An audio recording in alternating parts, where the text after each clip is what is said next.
Gravando aqui. Cara, eu recebi uma mensagem agorinha aqui de uma moça. Ela tá fazendo a pós em clínica lacaniana pelo ESP, né? Aham, É, psicopatologia e clínica lacaniana.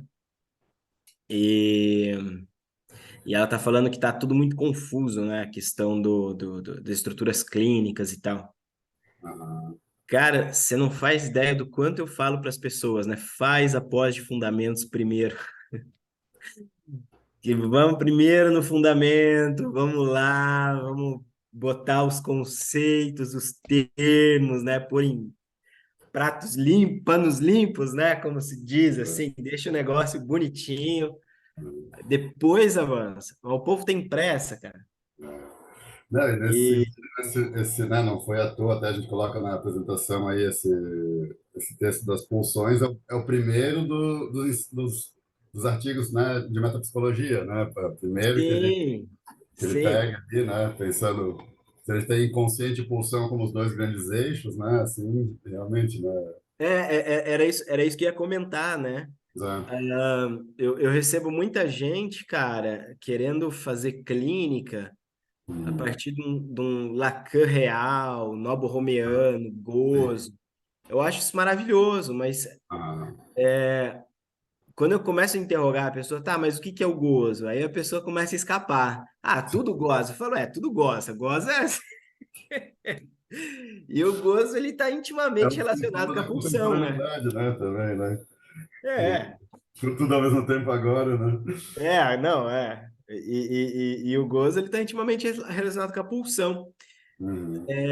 Mas se a gente não tem muito claro, né, a pulsão, a questão, o seminário 11 do Lacan, ele fala da pulsão, Tá. né, articula ali com o gozo também, com o desejo do outro.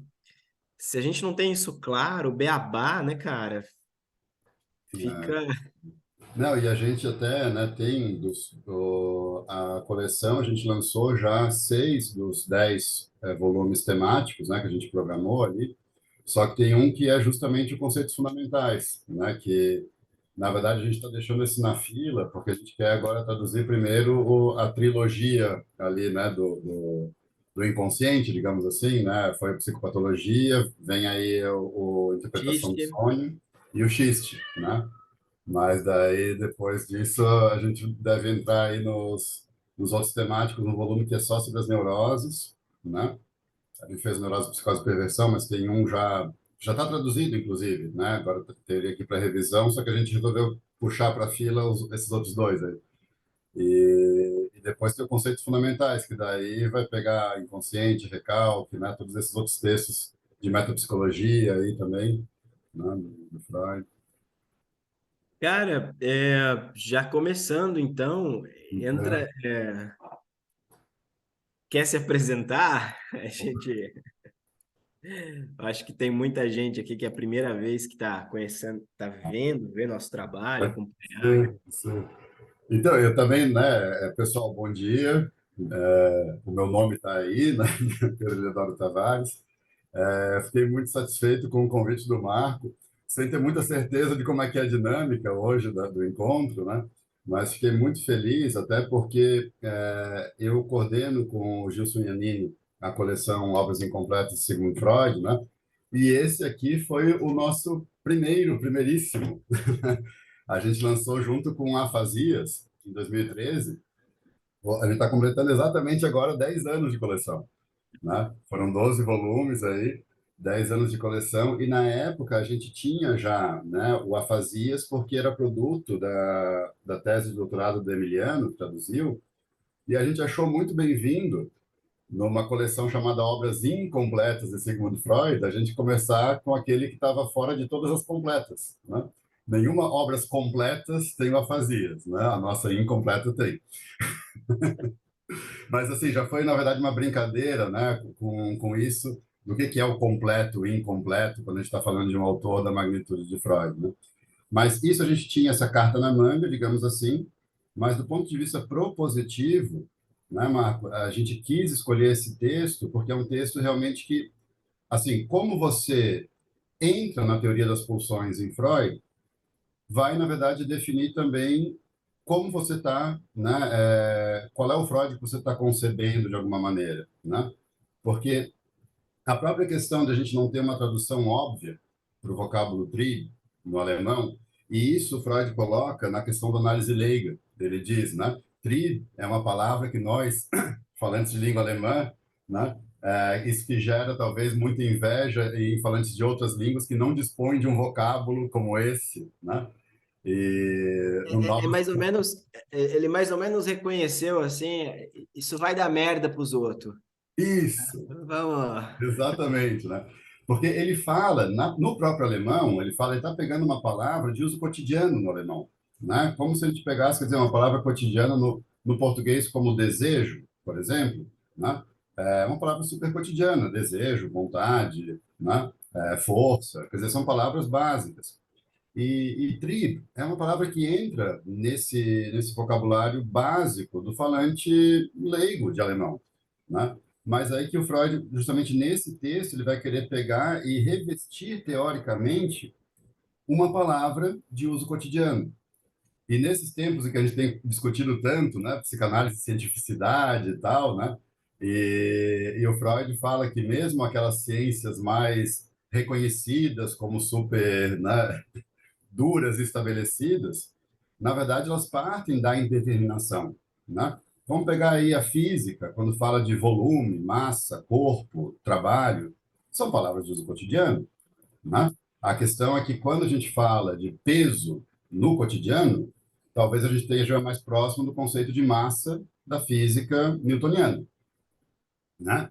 Então, quer dizer que daí quando a gente usa a palavra peso na física newtoniana, a gente está pensando, né, a massa vezes a aceleração, sei lá, né, tem essa questão já faz tempo que eu fiz vestibular, né?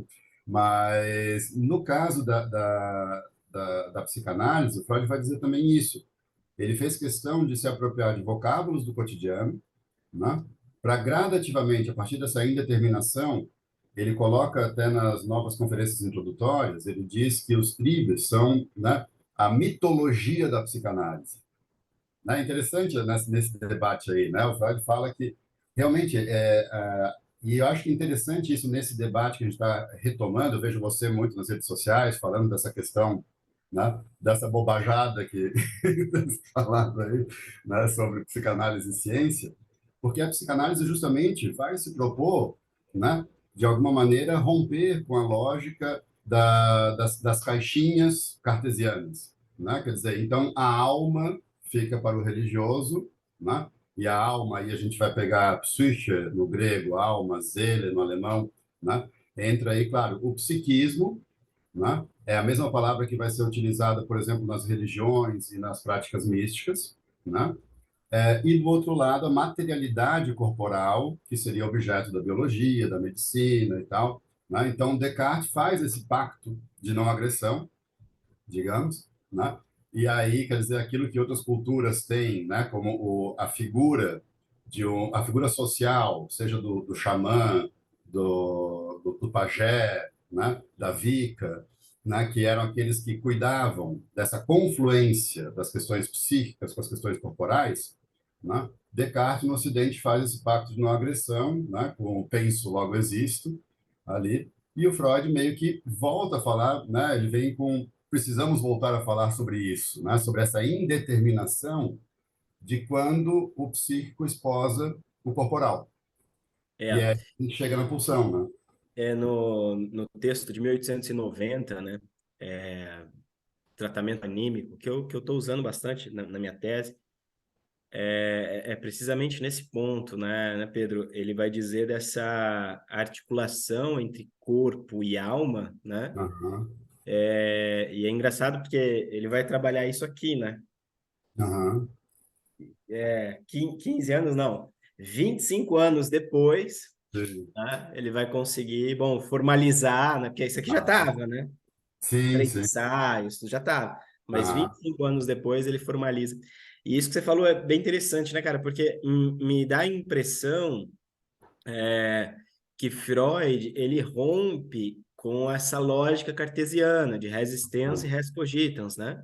aham, Ele vai dizer, bom, tá, tem a res extensa, tem a res cogitans, beleza, mas em se uhum, tratando de humano, e talvez aí a importância, quando eu dou aula na turma de fundamentos do Instituto ESP, né, na pós-graduação em fundamentos do ESP, e eu pego a aula sobre o inconsciente, a primeira tópica, 50% da minha aula é trabalhando em torno da questão da representação. Hum, hum, Porque me parece que a galera esquece desse detalhe, né? Que você não tem uma percepção objetiva da realidade, que a sim. realidade ela é representada, né? Ah, E isso eu acho que é uma das sacadas do Freud quando ele começa a trabalhar com sintomas histéricos. Né? aham. Vai dizer, cara, não se trata de um problema de corpo, em que Uhum. pese seja um acontecimento no corpo, né? Sim. Sim, mas é interessante até você colocar essa dimensão da representação, porque tem um nível de complexidade também em Freud, que às vezes, dependendo da tradução que a gente tá tendo acesso, que acaba meio que borrando, apagando, porque você trouxe um ponto fundamental aí, né, que é essa questão da representação, que a gente, quer dizer, quando Freud fala de afeto e representação, né? Quer dizer, a angústia, na verdade, tem a ver com esse afeto que a gente não consegue acessar a representação, né, em certa medida, como se fosse um medo intransitivo, né, um medo, né? Na clínica isso aparece como se não tivesse nenhum pensamento, nenhuma lógica. O paciente fala, cara, eu só sinto, né? Exato, assim, daí, claro, a pessoa tenta, daí vem a tentativa via simbólico, né, metaforizar e dizer, é como se fosse um cachorro me comendo por dentro, né? As pessoas vão tentar aí preencher com palavras aquilo que vão tentar colocar uma representação nesse sentido que você está trazendo, né, da imagem quer dizer, dessa ideação, né? Quer dizer, essa imagem, né, ideativa. Mas tem um ponto fundamental, voltando ali à trilogia do inconsciente, né, que eu estava falando do Freud, já na interpretação do sonho, ele fala também não só da Vorstellung, que é essa representação ideacional, mas da Darstellung, que é a representação, né, no sentido mais como a gente pensa que de um ator, por exemplo, né? Quando o grande Otelo ele vai representar, né, Macunaíma, né? Quando, sei lá, quando Paulo Autran vai representar o King Lear, né? Enfim, até quando a gente pensa no teatro da histérica, né? Aquela coisa das grandes histerias da época de Freud, que tinham as conversões e tal, né? O interessante é que entrava essa dupla relação da representação, né? O pulsional, de alguma maneira, procurava ali, né, dar corpo a uma ideia, dar corpo a um afeto, né? Mas isso vinha por quer dizer, tinha realmente uma questão cênica, não cênica no sentido do fingimento deliberado, de querer chamar atenção, mas tinha ali uma questão de como o verbo se faz carne, digamos assim, né? A conversão histérica tem essa ideia também de representação nesse sentido, né? Que Temos uma estava vendo. pista aqui para pensar a interpretação do sonho. Sim. Uma cena que se monta para representar alguma coisa que não se pode saber, que não se quer saber, né? Aham. Pois e a gente fica, na verdade, muitas vezes, né, nesse lugar do crítico teatral, de certa forma, né? Porque tem ali, claro, se a gente for fazer esse paralelo, né, tem ali o sonhador, ele é, na verdade, né, o dramaturgo, né, ele é o diretor, ele é o cenógrafo, e ele é todos os atores e atrizes que aparecem no sonho, né?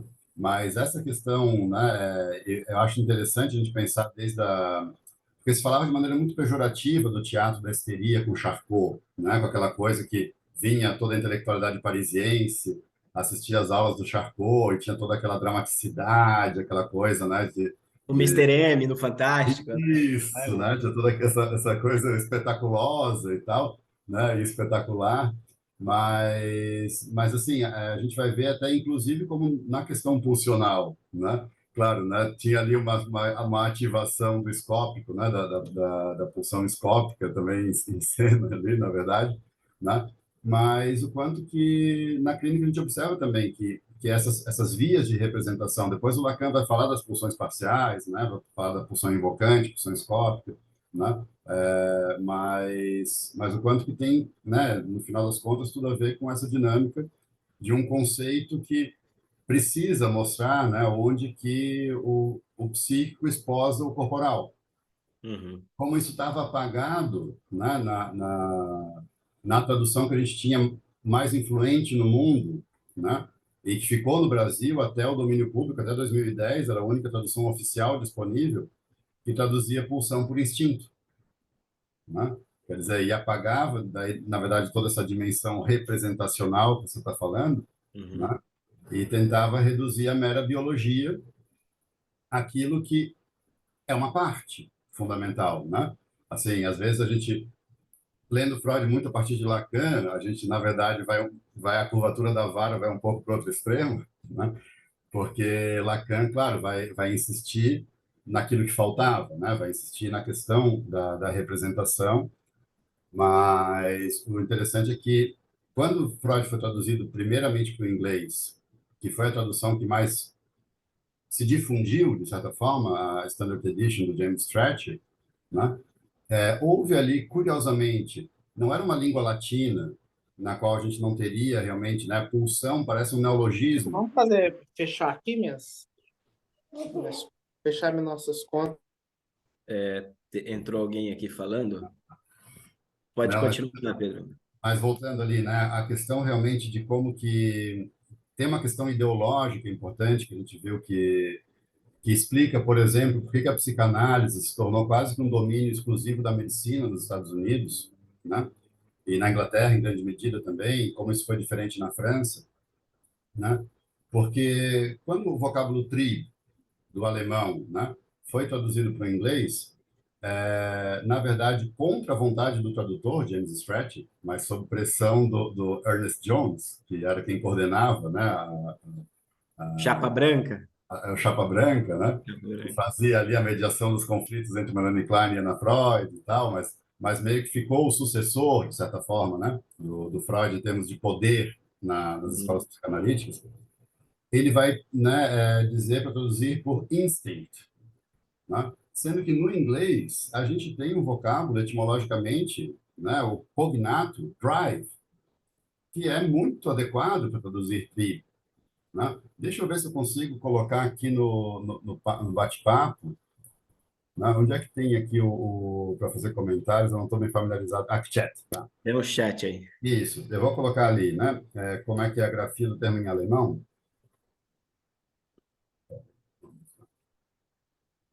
Essa é até uma discussão que a gente já teve, né?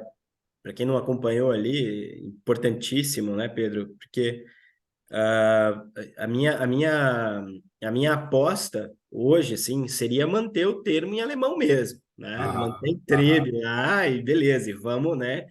aham. Porque, pelo menos para mim, né? E assim, eu entendo a pulsão, precisamos de uma tradução, precisamos de um termo, Sim, mas sim. a gente tem que começar a entender que pulsão é um neologismo que representa um conceito, né? Sim, Já desejo e gozo, por exemplo, como a gente estava aham, falando, não são neologismos, sim. mas o conceito não quer dizer aquilo que no senso comum se diz, Uhum, né? Então, sim. eu acho que nesse sentido, falar de pulsão é um pouco mais fácil quando você tem ali, pô, é um neologismo para falar um conceito, Aham. formalizar um conceito e tal, que é o texto que a gente vai discutir, mas ao mesmo tempo a palavra desejo, gozo, mesmo a palavra clínica, que hoje está Sim. na moda, né? São conceitos totalmente diferentes daquilo que aparece no senso comum, né? E isso traz uma certa dificuldade para a gente, para poder se desvencilhar disso e falar, bom, aqui estamos falando de psicanálise, né? Aham. Mesmo Assim, termo consciente. não, mas acho que você trouxe um ponto fundamental, né? Desde o primeiro momento, nesse projeto de tradução, a gente tem pensado assim, vamos tentar, né, nos valer daquilo que o léxico, né, da língua portuguesa falada no Brasil nos traz de mais possível, né? Desde que isso não traga uma complicação conceitual, né, de uma perda importante, né? Então, por exemplo, não tem por que a gente traduzir a palavra ich, que é o pronome pessoal, né, no alemão, por ego, né? Se, na verdade, a gente no português tem a palavra eu. Então, é claro que a gente vai dizer o eu, né? Assim como a gente vai dizer o isso, né? Agora, voltando ali à questão, né? No inglês, teve uma coisa muito tendenciosa, porque no inglês eles teriam um vocábulo que, se não perfeito, praticamente perfeito para traduzir trigo, que é o cognato drive, né? A gente conhece, né? Quem tem um inglês básico conhece drive como verbo, né? To drive no sentido de dirigir, né? Taxi driver, né? O motorista de táxi, taxista, né? Mas drive como substantivo, né? É aquilo que se fala quando você está falando, na verdade, de um drive, de um sexual drive, você está falando de uma pulsão sexual. Você está falando dessa força impelente, né?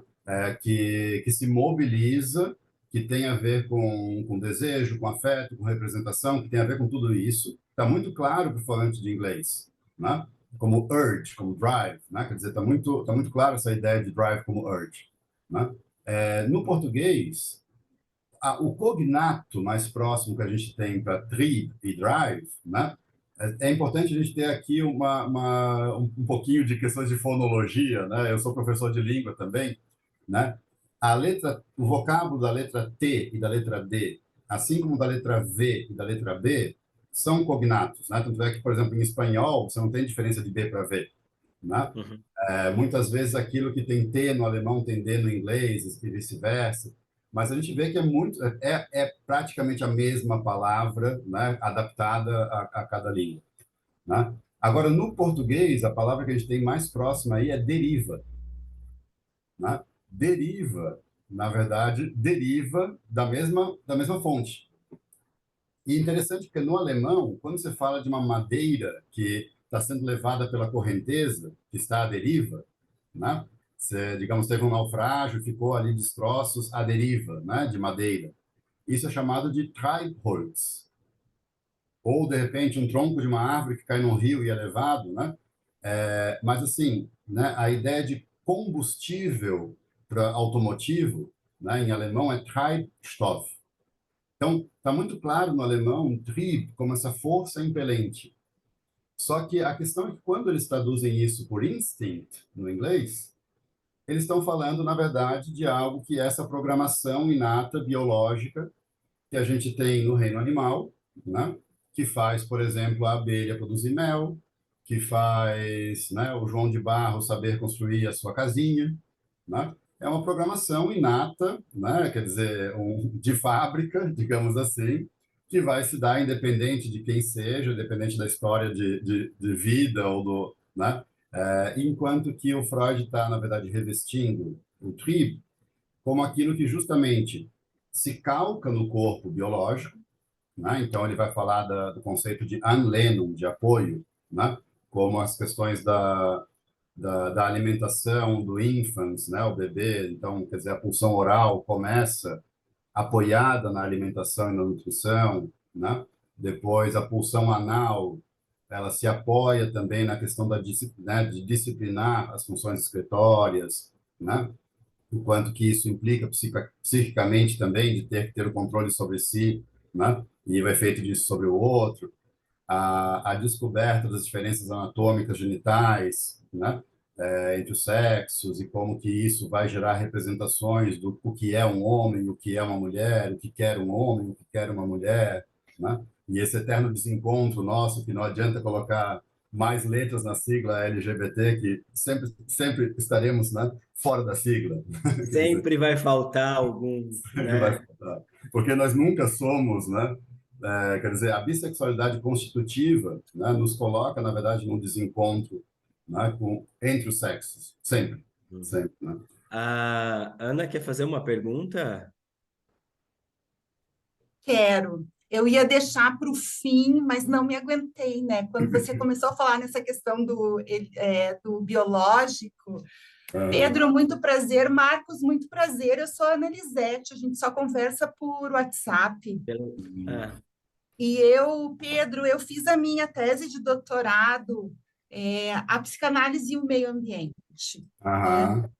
E eu inventei a metapsicologia, vou dizer inventei, né? Mas deu muito trabalho para inventar isso.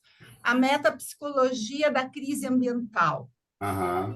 E a pulsão, daí eu trabalhei com super-eu, né? Hum, Mas começo pela pulsão, assim, então por isso que eu estava muito ansiosa até, né, hum, de conversar, né, porque aquele livro foi fundamental, né, da Autêntica, o livro da Autêntica, nossa, foi ótimo, assim.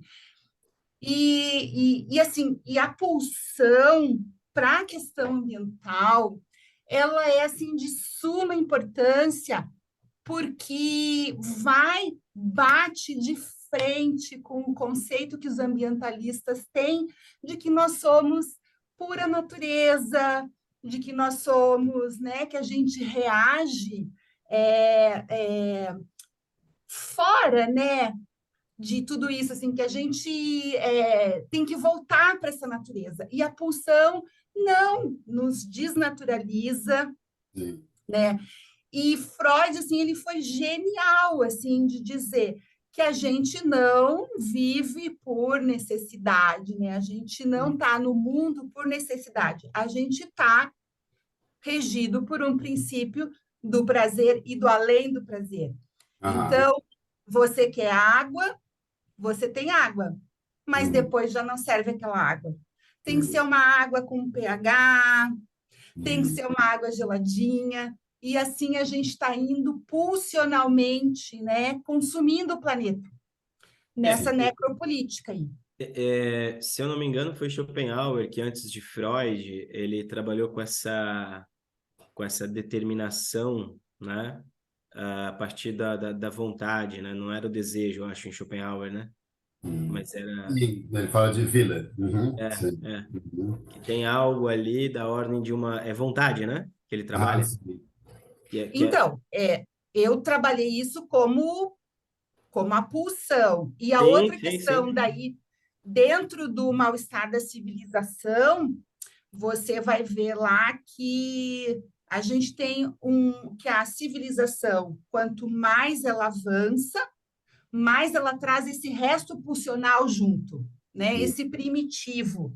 Sim. Então, assim, daí a gente tem alta tecnologia e a gente tem alta desigualdade, a gente tem bilhões de pessoas morrendo de fome, a gente está destruindo um planeta. Daí eu queria te ouvir isso, assim, se isso faz sentido para ti, Não, à medida né? que você foi falando, Elisete, fui até pensando no Fausto, do Goethe, né, que foi o objeto Isso, eu trabalhei isso muito eu no citei doutorado também, né? na minha tese, né? Porque a gente não quer, então as pessoas falam isso, né? Não, por que que você não vai para o campo, né? Ah, Não quero, sim. não Porque quero. o ponto, o Freud vai justamente ver, né, que diferentemente do instinto, o instinto é aplacável, né? Quer dizer, no instinto, até mesmo a questão sexual, né? O sexo, quer dizer, existe o fenômeno do cio, né? Os demais mamíferos vão ter a cópula, isso gera prole e está tudo certo, e deu, né? Mas quando você fala essa questão justamente dessa inquietude, né? Da força, da pulsão como força constante, que não se trata, né? Quer dizer, existe até o Freud até fala a ideia de satisfação, né? Que também é uma coisa importante para a gente pensar em tradução, porque no latim satis quer dizer suficiente. Então, satisfação nunca vai ser a mesma coisa que Befriedigung no alemão, porque Befriedigung no alemão tem um apaziguamento, né, momentâneo, digamos assim, mas nunca é uma satisfação.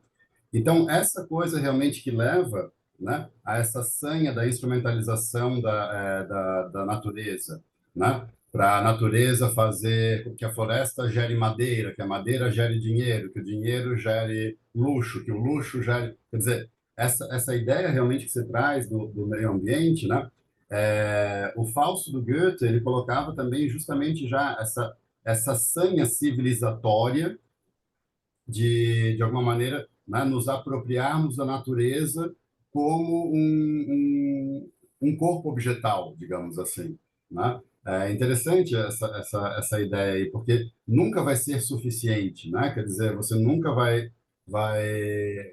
e você falou aí, né? Quer dizer, a natureza que para os demais animais, de alguma maneira, tem esse lugar do instintivo, de alguma maneira, que tem um certo equilíbrio numa programação biológica. O problema é justamente que a gente tenta, às vezes, revestir, travestir de necessidade aquilo que tem um motor pulsional por trás, né? Sem dúvida aí, né? Então, É, dá para pensar no, no próprio conceito de Freud, né? Quando ele, pelo menos quando é traduzido para o português como satisfação, mais uma vez entra a compreensão do conceito, né? Que é uma diminuição da excitação. sim, Diminuição da excitação não é cessação, sim, não é cessar, aham, é deixar uma coisa ali minimamente suportável que te permita um movimento, né? uhum, Que cessar seria daí mais articulado ali com a pulsão de morte, com a retorno ao estado inorgânico, né? aham. E até Nossa, isso, né? desculpe, né, fazer essa interrupção assim, mas não me aguentei aqui, né, porque eu acho assim que a psicanálise ela é fantástica para a gente interrogar sobre esse movimento pulsional que a gente está vivendo nesse momento agora. O que é isso, né? Essa nossa desnatureza. Então, a gente questionar isso, né? Uhum. Ao invés de seguir nisso que está acontecendo, assim. Pronto, chega. Não, mas ótimo.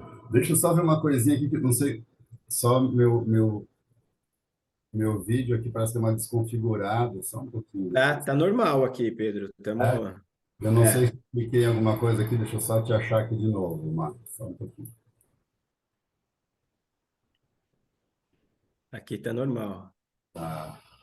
Eu estou só te procurando aqui de novo, que rapidinho. Eu acho que outro ponto que vale a pena a gente comentar, né, também, Pedro. Depois, gente, hoje vamos fazer esse bate-papo, né, com o Pedro aqui. Depois a gente faz a leitura comentada nos próximos encontros, como a gente já fez em outros momentos, né? Mas só para a gente já ter elementos para poder entrar no texto e discutir. Eu acho que vale a pena comentar, Pedro, a respeito da questão da pulsão como mito, mas Hum, também a força no campo da física, né? aham, Também como mito, né? Você não vê a força, você não, uhum, né? Eu acho que é bacana a gente poder pensar por aí também, né? uhum.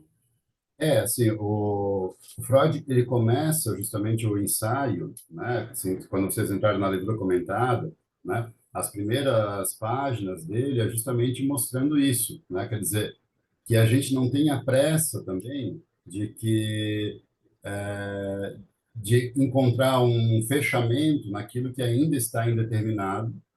E é importante a gente frisar, né? Esse texto de 1914, você falou o quanto que já estavam os germes do pensamento sobre a teoria da pulsão 20 anos antes, em Freud, né? Mas o quanto que ainda não é a maturação, né? Não é o estado de maior maturação da teoria das Fazer pulsões, arte da coisa. né? Isso. Até, né, como foi dito aí no Além do Princípio do Prazer, né, a Melisete trouxe aí do Além do Princípio do Prazer, o Mal-Estar na Cultura, ainda haverá outro, quer dizer, se a gente pensa a teoria freudiana como os dois grandes eixos, concordando ali com Garcia Rosa, né, o eixo do inconsciente, né, e do desejo, o eixo da pulsão, né, no caso do inconsciente, o inconsciente praticamente é parido na interpretação do sonho, né? Vem aquela teoria, o Freud fala, né, como quase que um dogma dentro da psicanálise, dogma não no sentido de, né, religioso, mas digamos que se você parte da premissa do inconsciente quando você lida com a psicanálise, né, é uma premissa, né, isso não é uma verdade científica, não é uma premissa, né? Então, você tem tudo isso, mas a teoria das pulsões, o que Freud chama desses entes míticos, indeterminados e tal, é porque realmente é um work in progress que o Freud vai, de alguma maneira, se dando conta e ele pensa, na verdade, né? Até aqui ele está colocando ainda uma dualidade das pulsões do eu, né? Em relação às pulsões objetais. Ele ainda não chegou, né? Naquilo que vem 6 anos depois, com a Lei do Princípio do Prazer, com a ideia de que ele coloca essas duas forças, né? De pulsões do eu e pulsões objetais sobre o guarda-chuva de Eros, né? E do outro lado a gente tendo essa pulsão. E Eros tem a ideia do motor da libido. Isso eu acho também uma coisa importante de relacionar os termos aqui, né? Quando a gente está falando de segunda tópica, que ainda não existia quando esse texto foi escrito, a segunda tópica não estava ainda formulado, a gente vai ter que esperar ainda mais alguns anos, né? O eu e o isso é de 23, na verdade estaria fazendo 100 anos agora, né? A gente tinha até pensado em fazer uma edição comemorativa, mas Não. depois. Mas, quer dizer, quando a gente vai pensar em eu e isso, a libido, a gente sempre fala dessa questão daquilo que está energia que tem origem no eu, que pode ser distribuída aos objetos e pode retornar ao eu, né? Mas as pulsões são as forças do isso, né? São as forças do id, são anteriores mesmo à própria ideia, né? De que possa se figurar um eu no processo, né? De interação cultural com o simbólico, com tudo isso. Quer dizer, o infans ainda não tem eu, né? O ínfase ainda não formou um eu, essa camada cortical do isso.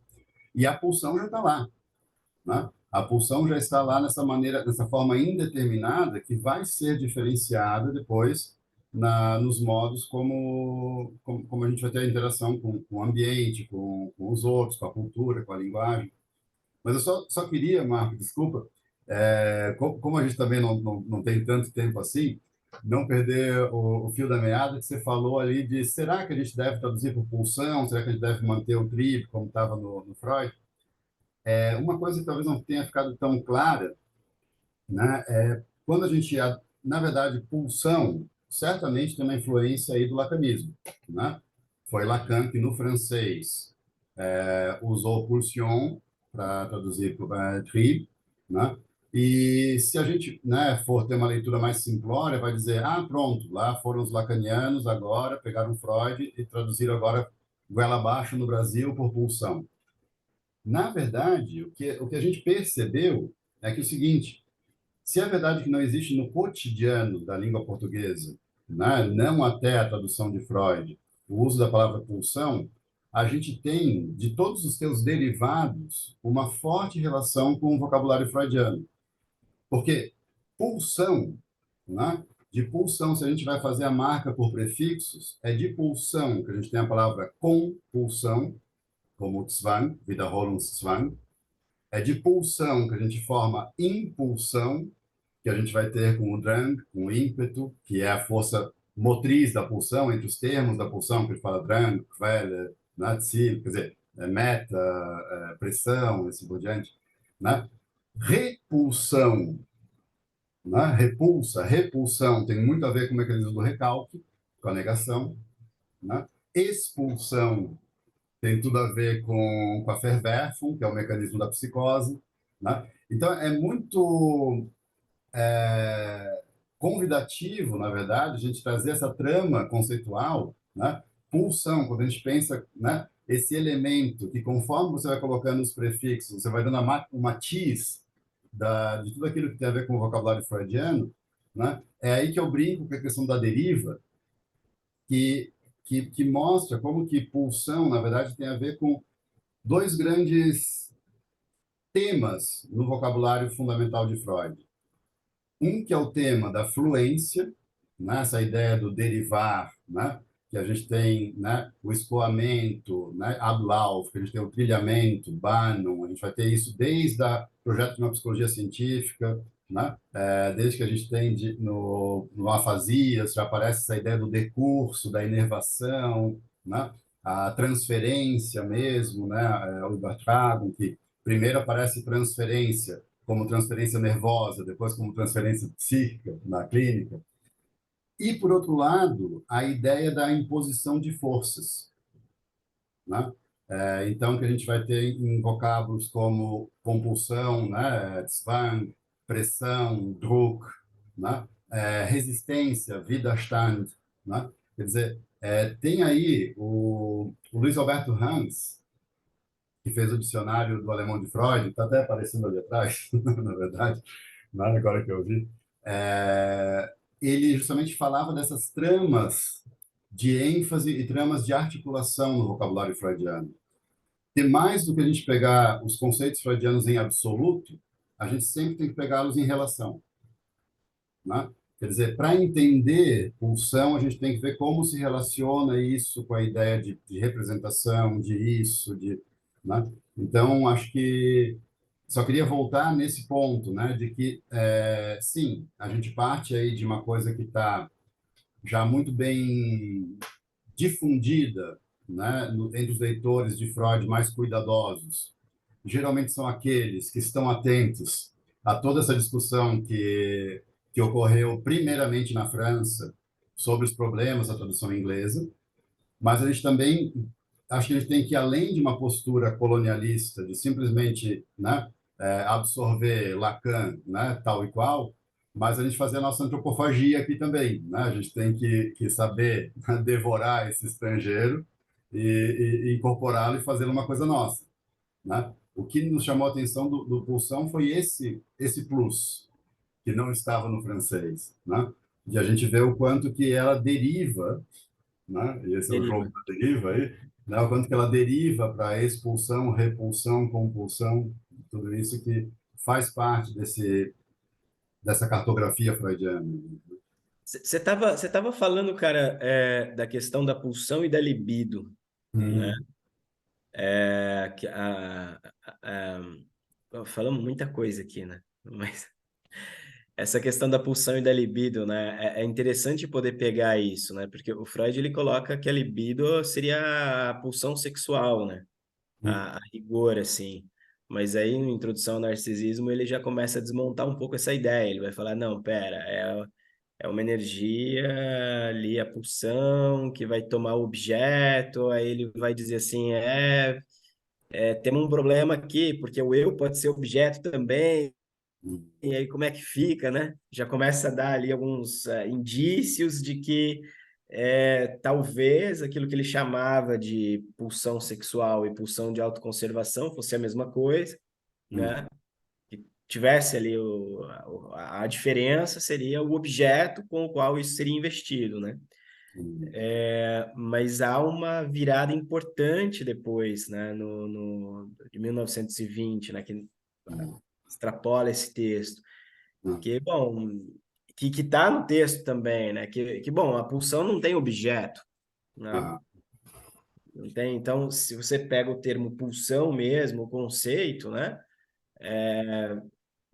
Você não vai ter um objeto, você vai ter objetos parciais, satisfações parciais, zonas erógenas parciais, você vai ter, né, uma parcialidade ali, e a partir daí você pode pensar na clínica também, né? hum.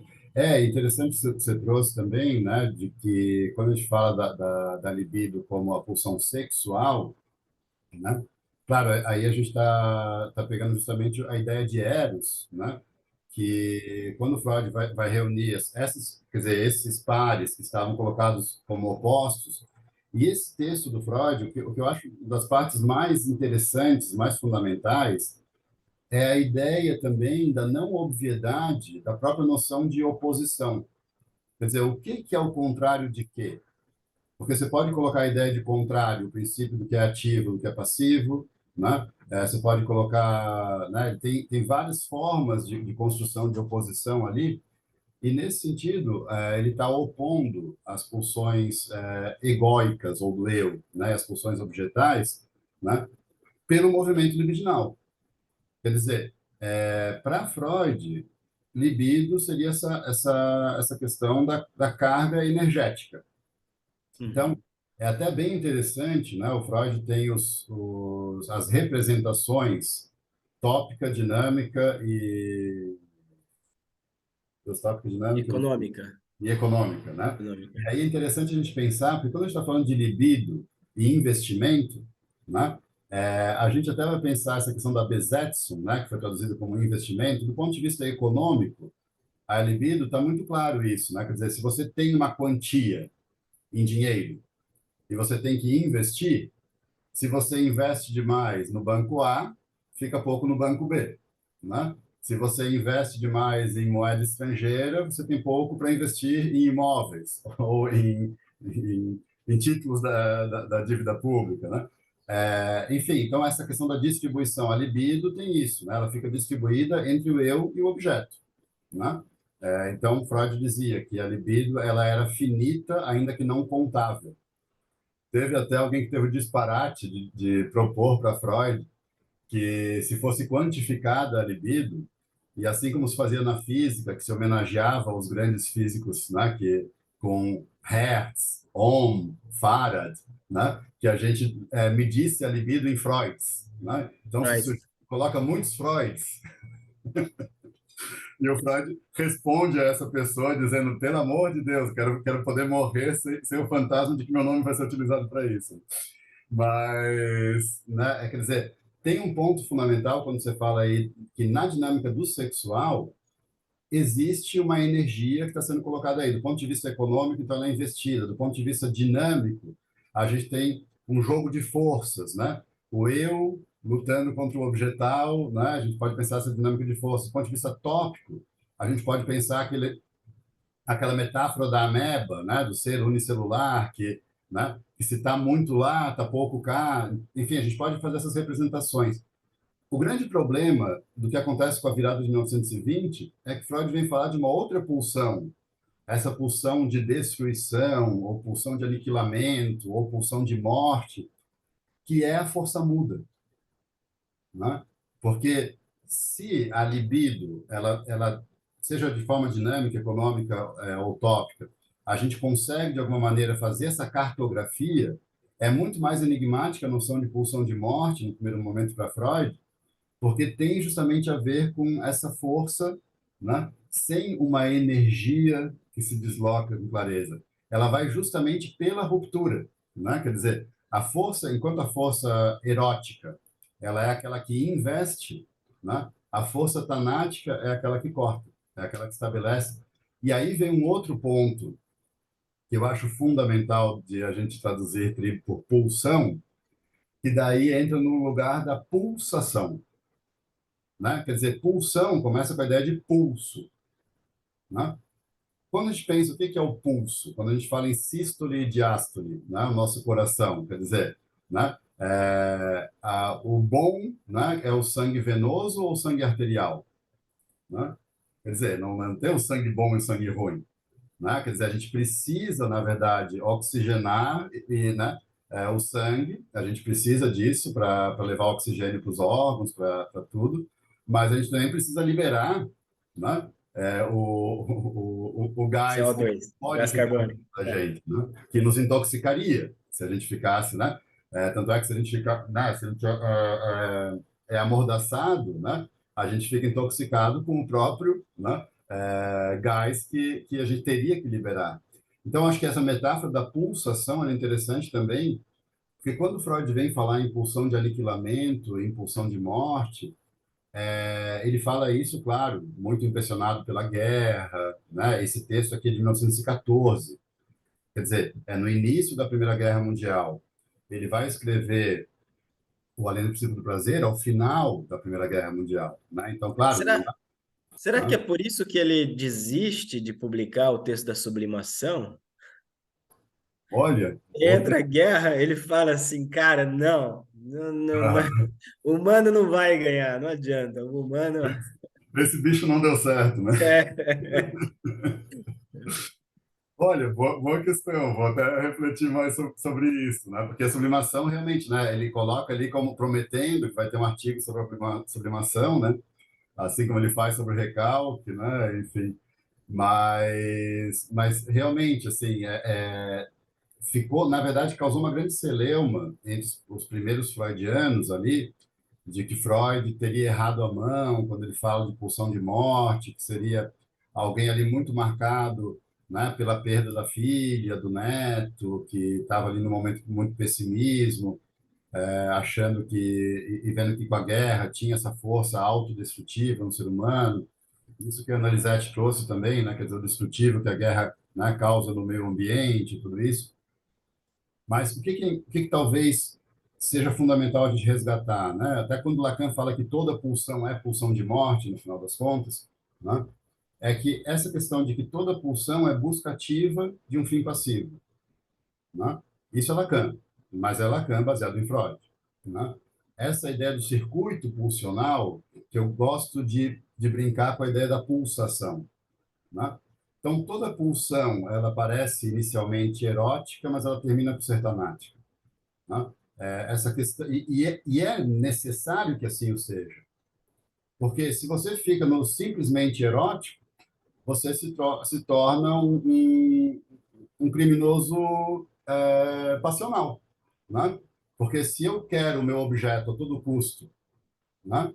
E aquela pessoa é minha, e eu não abro mão daquela pessoa, eu não divido aquela pessoa com os amigos, eu não divido aquela pessoa com a família, eu não divido, eu me torno né? Eu vou ser o quê? Vou sequestrar o meu objeto, vou colocar numa masmorra, né? Vou me tornar né? Enfim. Então, o extremo do erótico é destrutivo, ele é danoso nesse sentido, né?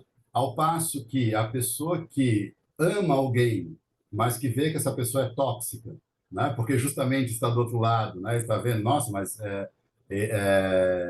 esse sujeito é encantador, mas ele é possessivo, ele é controlador, e essa pessoa dá um fim na relação, dá um corte tanático, ela está salvando a própria vida, né? Então, o que eu acho que é interessante a gente observar que em Freud ele sempre vai estar falando desses dualismos, mas é sempre um dualismo moediano, é sempre um dualismo que você parte de um lado, né? Quer dizer, que você passa pelo outro, mas você volta a um ponto de origem. A própria noção de circuito pulsional, né? Quando a gente pensa aí fonte, objeto, meta, né? Impressão, sempre, na verdade, vai ter essa questão de que parece que é um ímpeto erótico que tem um fim tanático. Sempre vai estar, né? Quer dizer, para que a pulsão se torne pulsação, tem que ser assim, né? Muitas vezes É, na clínica a gente tem que lidar com a estagnação, né? Que o sujeito acaba encontrando, né? Com o enrijecimento, quando ele não consegue fazer, né? Quando tem alguma coisa entupida no motor. E alguma coisa aí não, né, a gente tem que desobstruir, né, de alguma maneira. daí a importância de pensar, né? Acho que duas coisas aqui é. Primeiro que a psicanálise é um trabalho de análise, né? De separação, que trabalha com a pulsão de morte, né? Com a destruição, Sim, que senão sim. fica na inibição, né? Então tem que Ah, desmanchar, desmontar isso, né? Esse é um ponto. ah, E outro ponto também, Pedro, eu acho que o melhor exemplo que a gente tem dessa questão do Eros e do Tanático, assim, é na alimentação do bebê, né? Ele hum, pega aquilo que é o mais importante para ele, põe a boca, engole, destrói e depois caga, né? uhum, Então tem tudo isso. E isso de um ponto de vista. A noção de apoio é muito importante aqui, eu acho, né? E a gente precisava talvez resgatar isso ah, para falar sobre os fundamentos, porque a partir dessa dimensão, né, apoiado nesse biológico, que já não é puro biológico, né? sim. Depois o Lacan mostra isso para a gente bem clarinho, assim, né? Tipo, tá lá, tá escarrado. E fala, cara, como Ah, que vocês nunca viram isso, né? Mas vai se dar por aí também as relações que esse bebê vai estabelecer com o outro, que o ama, né?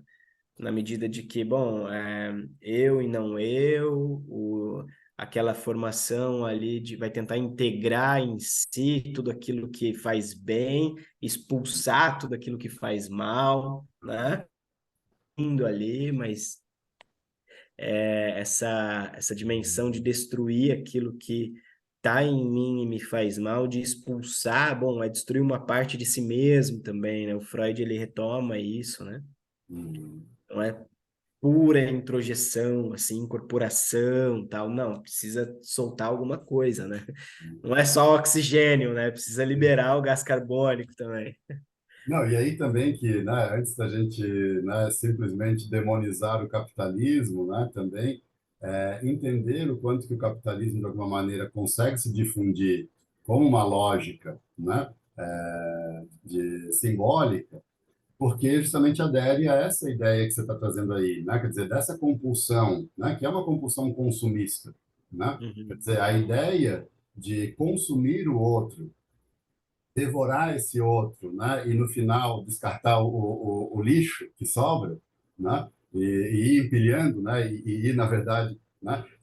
Tem a ver com a questão que a Anisete trouxe ali da nossa relação com o meio ambiente, a nossa relação com o outro. E o que eu acho que na contemporaneidade, claro, não vai ter tempo aqui de se aprofundar nisso, mas que na contemporaneidade tem se feito talvez mais complexo, é a ideia que eu tenho cada vez mais pensado nisso, do sujeito da performance, está também se entregando a essa lógica de exposição como objeto, né? Quer dizer, se fala muito, na verdade, do Tinder como, né, o açougue virtual, né? Quer dizer, que você está lá escolhendo, né, a carne, né, para consumir de alguma maneira.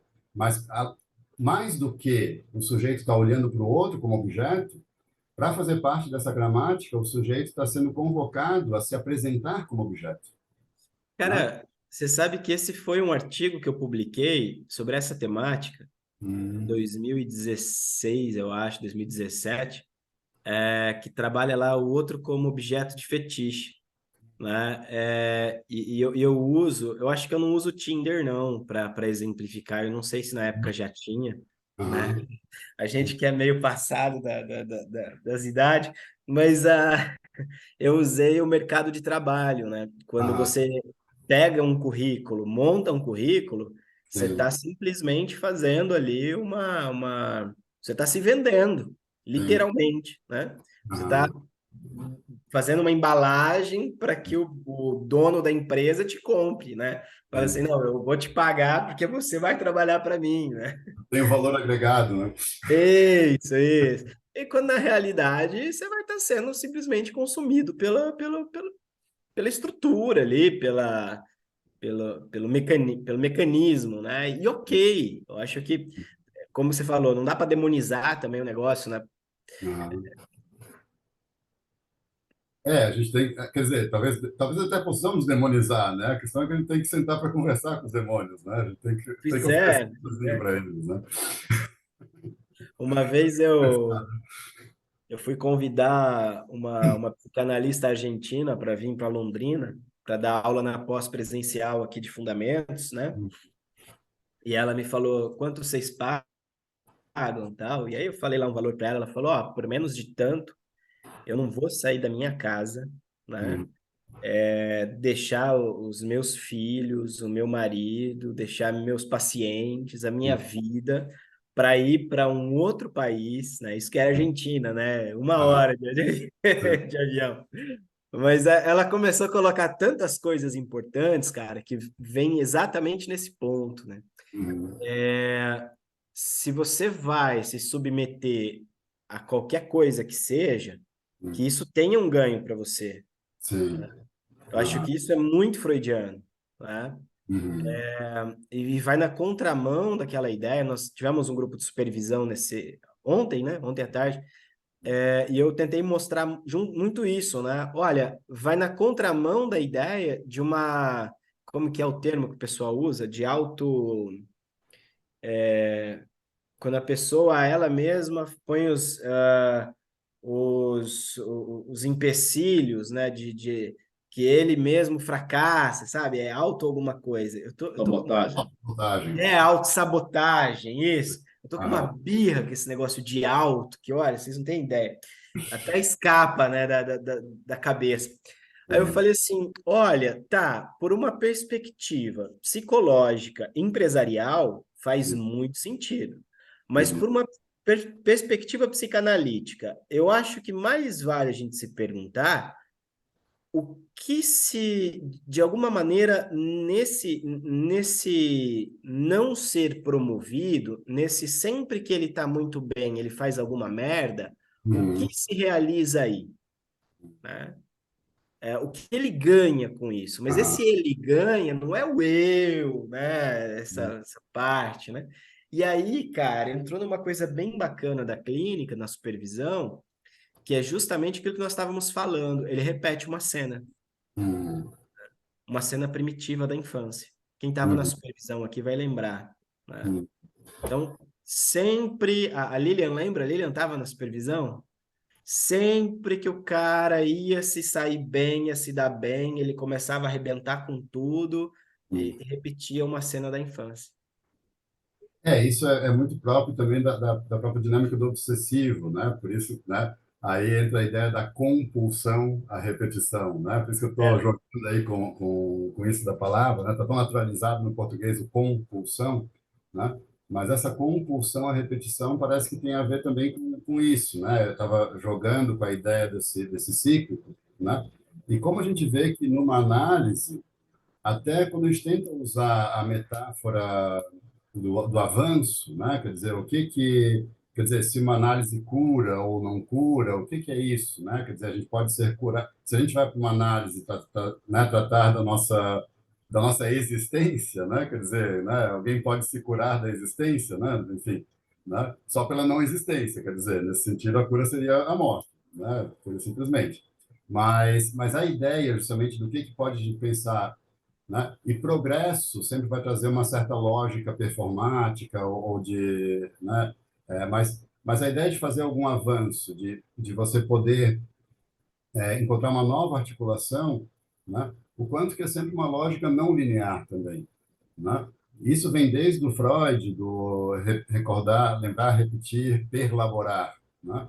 Quer dizer, justamente o sujeito não vai seguir em linha reta, né? Ele sempre vai ter que, de alguma maneira, passar nessa. Eu gosto de usar ali de maneira representacional a lógica de um avanço por espiral, né? Quer dizer, mais do que uma linha reta que vai daqui para cá, mas você tem que voltar para conseguir, né? Quer dizer, para realmente isso se incorporar, né? Como uma nova atitude perante a vida, né? É interessante que na análise também a gente perceba isso de que para avançar 2 passos, a gente tem que sempre estar voltando um, né? Porque justamente vem aí a ideia também da lógica de pulsação, né? Quer dizer, ele tem que ali em algum momento do que ele está acumulando, ele tem que de repente perder tudo para poder voltar, para, né, voltar a acumular. é, e eu acho que isso que foi bacana, né? Porque a primeira vez ele tinha feito, tentou fazer terapia com uma outra pessoa, né? Mas foi a primeira vez que ele pôde falar disso. E aí eu acho que tem um detalhe bem bacana, né? Porque podendo falar, se tomando como objeto, né? É possível fazer outra coisa, né? Mas desde que a gente leve em consideração essa questão aí da pulsão, do objeto parcial, né? Dos caminhos da pulsão, né?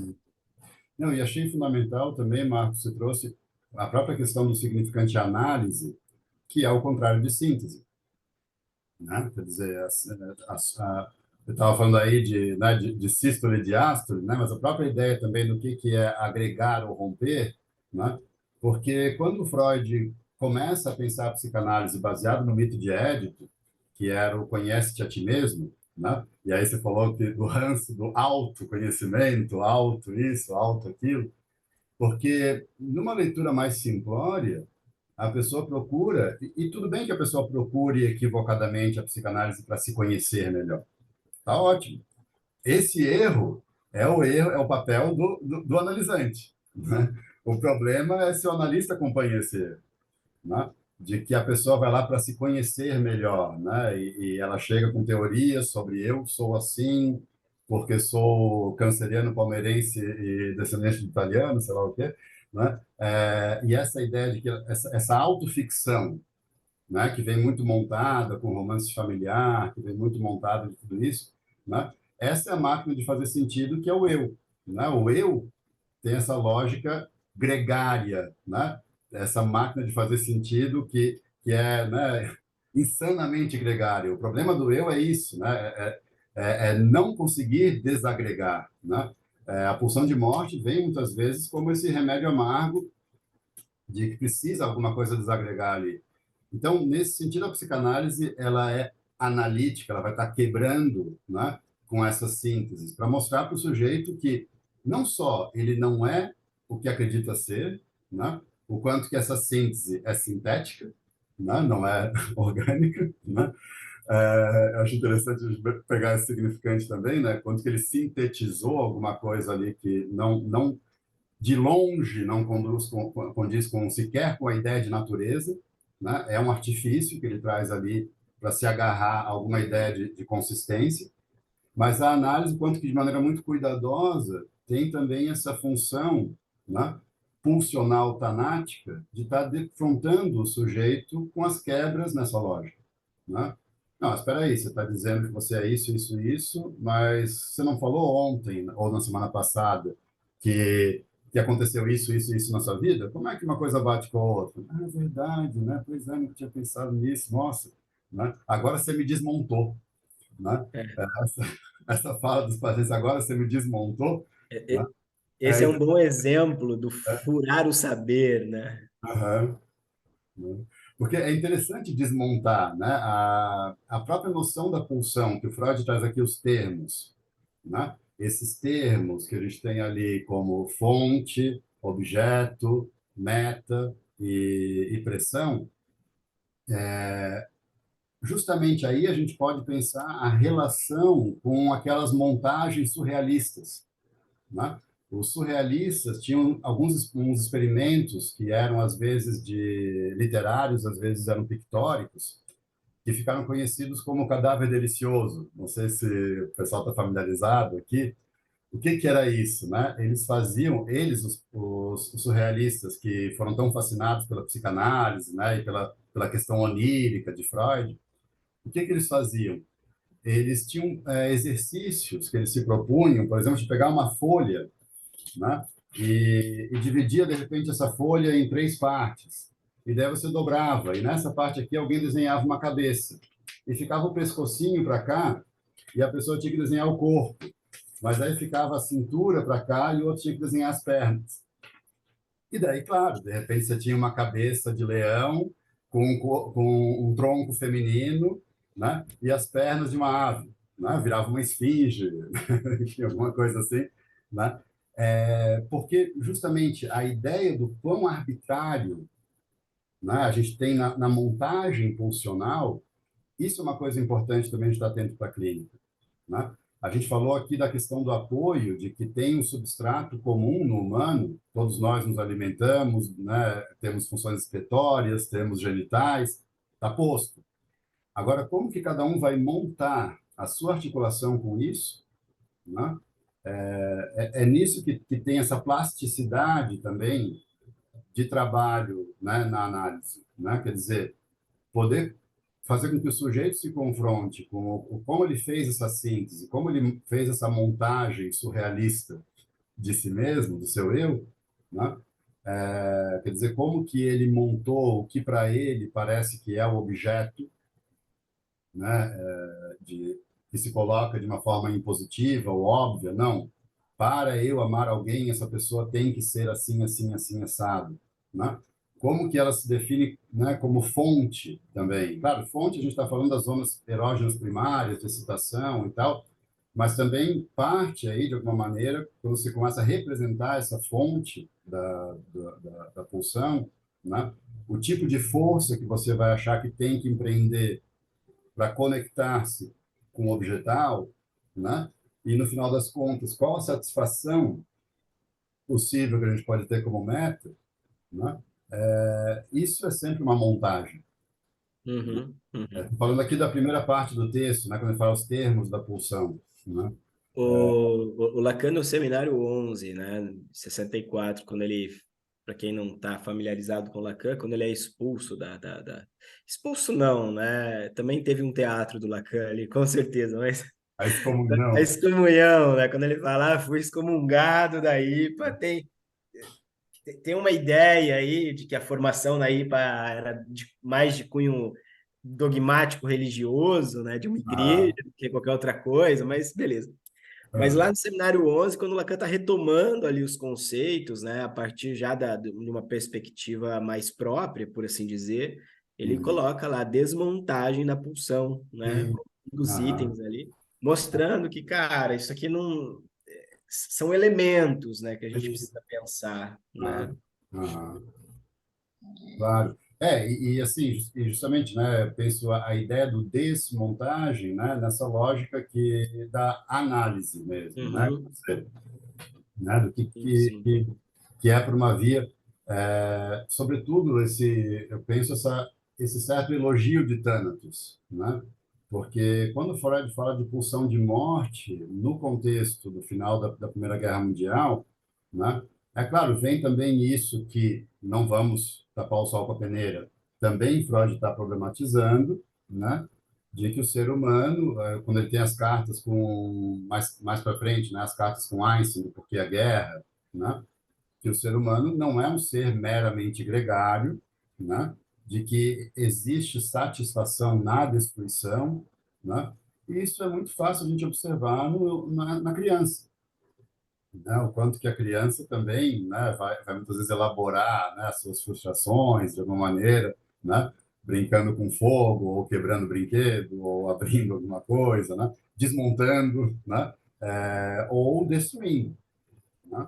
Porque a própria, né, voltando aí para a questão do edípico, né, o decifro eu te devoro, né, quer dizer, quando o sujeito não consegue decifrar, ele busca devorar, né, quer dizer, né, tem isso também, né, quer dizer, tem esse ponto inegável aí, né, quer dizer, o sexual mesmo, né, ele tem em si uma componente de agressividade. Isso não é nenhuma justificativa para que, né, as pessoas que confundam amor com agressão, né? Mas o ponto é o que fazer com essa energia agressiva, né, que pode aparecer, né, inclusive no jogo sexual de maneira, né, muito saudável, né, quer dizer, numa pegada, numa fantasia, alguma coisa, mas a ideia, justamente, parece que o desafio está em o que fazer com a agressividade que não redunde na bruta agressão destrutiva. Uhum. Isso parece que é também sempre uma tarefa que se impõe ao pulsional, né? Pensando nesse mal-estar na civilização, né? Quer dizer, como conciliar esse desejo que tem a componente agressiva inegável, né, com alguma coisa que não redunde no aniquilamento do outro. No aniquilamento, Eu acho, do outro pode ser da cidadania do outro, né? Não, não, eu acho que isso, cara, casa muito com o percurso de uma análise, né? Porque geralmente o que a gente vai fazer ali é um trabalho de desmontar para que isso que está em bloco, montadinho já ali, né? A gente faz todo um trabalho de análise para desmontar, mas não para ficar desmontado, mas para ser montado de uma outra maneira, né? ah, Para que a pessoa possa se relacionar de uma outra maneira com esses objetos que de alguma maneira, né, estão aí, causam nele, né, antes o mal-estar, e agora ele vai poder, bom, agora eu vou fazer, sei lá, minimamente diferente, que seja, né, hum, se abrir para o novo. Eu sempre falo isso, né, nas aulas, né, eu falo, ou a psicanálise, a gente que trabalha com a psicanálise leva a sério essa ideia, de que um tratamento deve levar o paciente a se abrir para o novo, hum, né, claro que não sem aquilo que está posto, eu acho que isso é muito importante, né? Ou a gente, sei lá, vamos fazer outra coisa, sim. né? E interessante isso que você traz também, né? Mas que essa abertura, a condução do tratamento, né? Que dê condições de que o sujeito faça isso por si, né? Quer dizer, Isso. o É. analista, na verdade, conduz o tratamento, mas não a vida do sujeito, né? Porque o perigo, muitas vezes, é ele chegar numa ideia de uma psicanálise quase selvagem, né? De aquilo que de fora parece muito óbvio, né? A gente vai lá e realmente desmonta o sujeito, deixa o sujeito todo desagregado e aí, né? Ele fica, né, no desespero, né? O trabalho da análise parece que está em ir trabalhando com essas pistas, né? Quer dizer, e mostrando para o sujeito as pistas que ele está deixando pelo caminho de alguma maneira, né? Para que ele possa, né? Porque a gente também não pode destruir a capacidade sintética do sujeito, né? Sim, ontem, acho que foi ontem na supervisão que eu falei disso, ou foi no grupo de terça-feira. Acho que isso é muito importante, né? Porque quando a gente faz algumas intervenções, a gente faz no sentido de fazer com que o próprio paciente possa escutar o que ele disse, né? E Claro. nesse escutar o que disse, aquilo que ele falou e que de alguma maneira escapa a essa lógica, né, montada, né, como a gente está comentando, isso vai incidir, né, fazer efeitos no corpo ali, vai incidir na vida, vai de alguma maneira modificar isso que estava já posto, né? E é muito importante isso, porque não vai ser o analista que vai dizer mesmo, né, Pedro? Ah, faz isso, faz aquilo. Claro. A gente pode até sugerir, mas já pensando, tinha uma paciente minha que bebia muito, muito, muito. Aí eu falei assim, ó, esse é um caso bem legal, né? Eu ainda vou escrever ele. Aí ela falou, eu falei assim para ela, eu falei, não, bebe, chama teu marido para beber. E aí ela voltou na outra sessão, cara, não bebi, porque eu não quero beber com meu marido, eu quero beber transgredindo, eu quero que ele não saiba. Ah, Beleza. Na outra sessão ela falou assim, sonhei com meu pai. Falei, como é que é? Meu pai estava dirigindo, daí ele me deu uma garrafa de cerveja, falou, bebe. Eu falei, porra, velho, como que você não vê aí? Transferência, pulsão. O negócio começou a desmontar, cara. A mulher não bebe mais, né? Agora pode, né? Você faz uma quebra ali, você faz uma, né? Você desmonta o negócio, né? É muito bacana. bom, você trouxe algo também fundamental, essencial, né? Quer dizer, porque tudo isso que a gente está falando, né? Tudo isso só pode ser pensado na lógica do sujeito em transferência, né? Sim, sim. Então, ali, quer dizer, né, você está atento também o que foi isso que ela estava depositando aí também, né, na direção desse analista que a escutava, né? Talvez esperando um tipo de intervenção como esse, né? Quer dizer, uma autorização para não cumprir, né? Aí transgrediu o analista, o pai, e ficou bem, né? Foi o que eu falei. Falei, olha, você achou um jeito de transgredir e se dá bem ainda, né? Porque até então só se dava mal, né? Cara, tem mais alguma coisa assim que você gostaria de falar Eu estava pensando, Marco, deixa eu ver que horas são. para a gente abrir, né? De repente a gente abrir isso, né? A gente abrir assim porque, né? Eu acho né, que é legal a gente ter feito esse bate-papo, vai pegando coisas que vão e voltam no texto, mas até assim, não sei em que pé que vocês estão no grupo, né? Se já começaram a leitura e tal, Não, nós vamos começar. né? Isso, Próximo mas também assim questões que, pensando aqui também como tradutor, né? Se de repente surgiram de dúvidas mais sobre escolhas, né? De tradução ou questões, passagens teóricas ali de como que foram vistas, a gente de repente ir abrindo né? Para aquilo que vem do pessoal, assim, que a gente pode ir conversando. Vamos lá então, pessoal. Se alguém quiser fazer um comentário, uma pergunta, ergam a mão, por favor, não abram o microfone, tá? Ergue a mão e espera que a hora que aparecer aqui a gente vai abrir.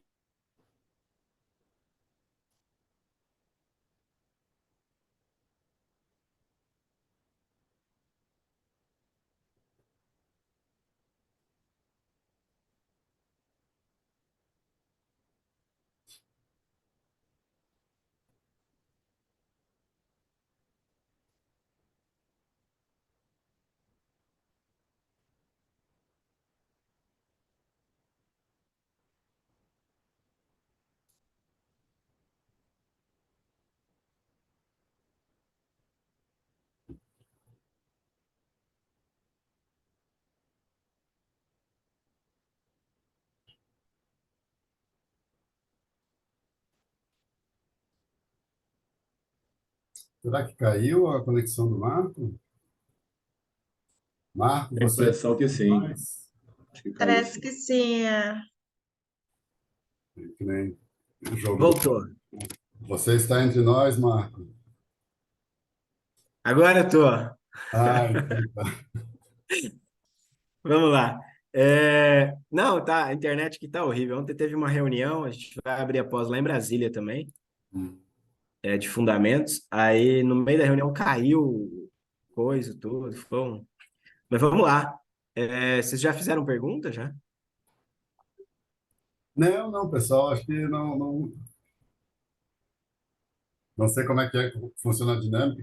Desculpa perguntar, existe Ah, um grupo prévio que eu sei que foi aberto para convite para a comunidade, né? Mas essa atividade está dentro de um grupo de leitura já prévio, assim? Não, não, cara, assim, Pedro, eu tenho trabalhado leituras comentadas e feito alguns bate-papo contigo, até aquele nossa live sumiu do Ah, Instagram, eu não sei o que aconteceu. ah, Eu fiquei ah, procurando depois, sumiu, né? tá. Então, assim, eu sempre faço uma chamada, falo, ó, vamos trabalhar esse texto. E aí o pessoal Ah, entra lá no grupo e quem quer participar, participa, quem uhum, não quer, não aham, participa. Uma aham. boa. Não, legal. Ah, deixa eu te falar, Marco, né? Você falou de Instagram, né? É só para aproveitar e divulgar para o pessoal que o Gilson e eu, a gente estava justamente também pensando agora um esquema relacionado com a coleção, com as obras incompletas, de uma ideia de um clube de leitura, digamos assim, né? Então, atividades assim, tipo de pegar cada um das publicações que a gente já fez, assim, e de repente também, né, fazer, abrir para debate, coisa assim, bem, até assim, em algum sentido semelhante à proposta do que está acontecendo hoje, né? A gente pensar também, né, como que pode as vias de entrada para cada um dos textos do Freud, assim, né? Bem legal, então. Pô, conte comigo. Não, vamos com certeza, Eu vamos conversando aí. eu ajudo a Até divulgar, definir o que vocês modelos, precisarem. assim, não, É. mas vem coisa legal por aí. Sim, sim. Pessoal, perguntas que querem fazer, ergam a mão aqui no Zoom, tá? E aí vocês podem fazer, a gente vai liberando aqui um por um.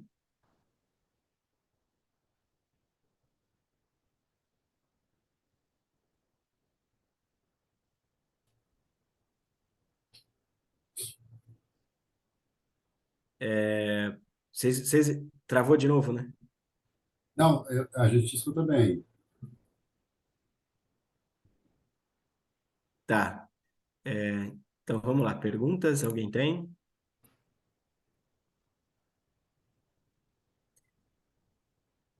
Senão a gente continua falando aqui também.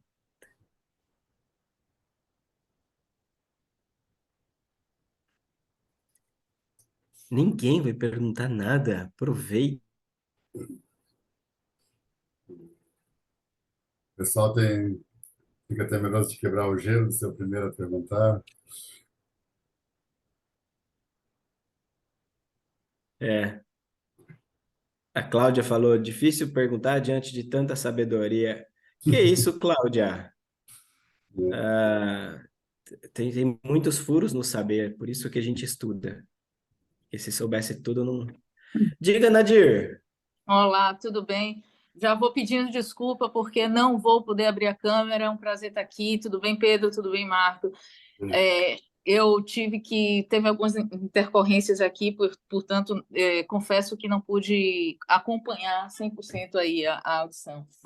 Mas, na verdade, eu quero agradecer a Pedro, porque ele trouxe aqui uma série de pontuações a respeito de TRIB e pulsão, e Marco também fez algumas intervenções interessantes. Eu anotei tudo aqui, inclusive a questão etimológica, né, do drive, enfim, e só quero comentar que realmente faz diferença acompanhar vocês e eu continuo aqui no Fundamentos. Até a próxima, um grande abraço, obrigada e só quero agradecer aí a vocês por essas contribuições que vocês deram para eu continuar estudando, tá bom? Um abração. Obrigado, obrigado. Só nos deixa animado para continuar com o projeto aí, né? E está em gestação ou interpretação do sonho, né?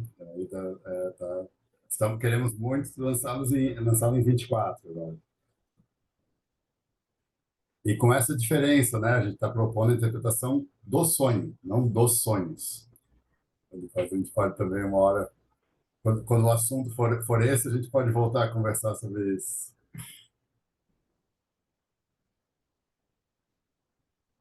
Marco, você está agora aparecendo aqui como É, iniciado. eu fechei a minha câmera para melhorar o sinal, cara, porque Ah, tá. Mas eu tô aqui. A Jéssica fez uma pergunta aqui, né? A minha dúvida é bem iniciante. Qual a relação entre pulsão e desejo? Ou também a diferença? Boa. Ah, ah, quer Jéssica, começar? eu acho que não tem nada de iniciante nessa dúvida, não, minha Ah, querida. Pode é. falar, Pedro. Estou ouvindo. Então, acho ótimo, assim, porque realmente, né, quer dizer, do ponto de vista da organização da teoria freudiana, né, o que eu diria, né? O Freud ele propõe esses dois eixos teóricos, ou dois eixos de investigação sobre o psiquismo, que não são excludentes, né, de forma nenhuma, que são bastante complementares, mas quando a gente fala de discurso do desejo, discurso da pulsão, eu diria que em Freud tem mais a ver com uma questão justamente de articulação, né, quando está falando de tramas teóricas e de articulação, né? A palavra desejo vai circular mais no eixo, né, digamos, dos estudos do inconsciente. O Marco comentou aqui os quatro conceitos fundamentais, que é como Lacan chama o seminário 11, né? E Lacan ele separa inconsciente, pulsão, repetição e transferência. Então vamos lá. Repetição e transferência são conceitos clínicos. Pulsão e inconsciente são conceitos teóricos. Se a gente fosse separar um pouco didaticamente, sempre estou falando aqui de didática, didática é sempre uma tentativa de organização, de montagem, né? Então, partindo disso, quando Freud cria a teoria do inconsciente, e isso vai estar gestado principalmente em 1900, com a interpretação do sonho, mas depois tem desdobramentos na psicopatologia da vida cotidiana, né, que a primeira versão já sai em 1901, a definitiva em 1904, finalmente o xiste, sua relação com o inconsciente, em 1905. Esse aqui está falando justamente da dinâmica, né? Quando ele define o sonho como a realização, entre parênteses, disfarçada de um desejo, entre parênteses, recalcado, reprimido, né? Esse axioma que está ali na interpretação do sonho, né? Ele lembra muito, ele mostra uma certa forma do Freud, de alguma maneira, de trazer algo do discurso científico, né? Sem de maneira ilusória saber que a psicanálise não está tratando de um objeto inerte. A psicanálise não está falando de um objeto de laboratório, né? Como um corpo físico, pura e simplesmente, ou uma substância química ou algo assim. Mas ele está tentando, de alguma maneira, trazer algo dessa lógica, né? Como força é igual a massa vezes aceleração, sei lá, né? Então, o desejo é a realização disfarçada de um... O sonho é a realização disfarçada de um desejo recalcado e reprimido. Então, aí, né, o Freud está falando dessa dinâmica do desejo, que é diferente, né, de vontade, como, por exemplo, Schopenhauer tinha trazido. A vontade, Wille, né, tem a ver com um ímpeto de realização que é sabido, conhecido, deliberado e manejado nesse sentido.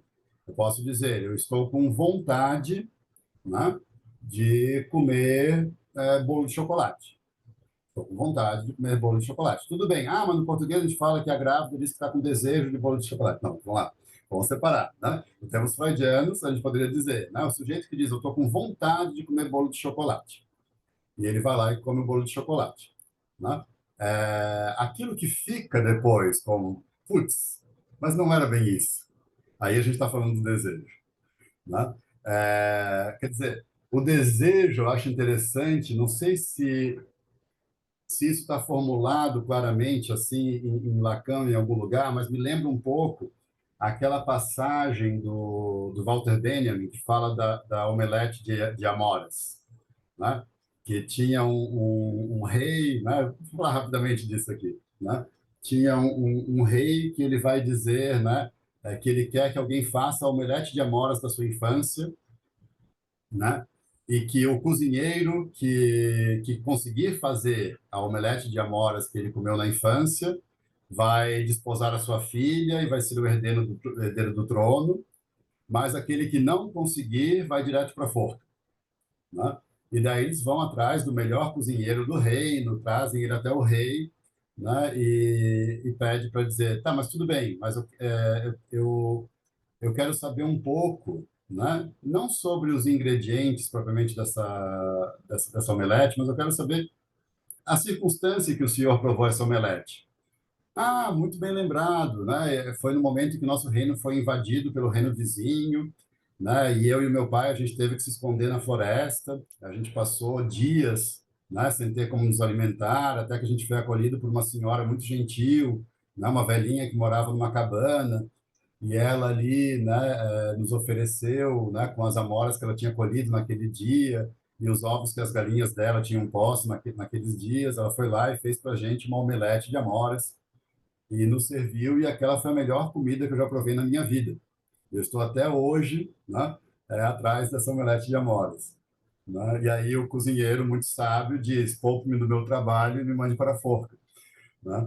Porque eu posso encontrar as amoras idênticas, né, com ovos de galinhas da mesma raça, né, e saber acertar as pitadas de sal e do que for, que eu nunca vou conseguir reproduzir, né, o calor da recepção da anfitriã, né, o vínculo com o seu pai, né, o alívio de serem acolhidos e tudo isso.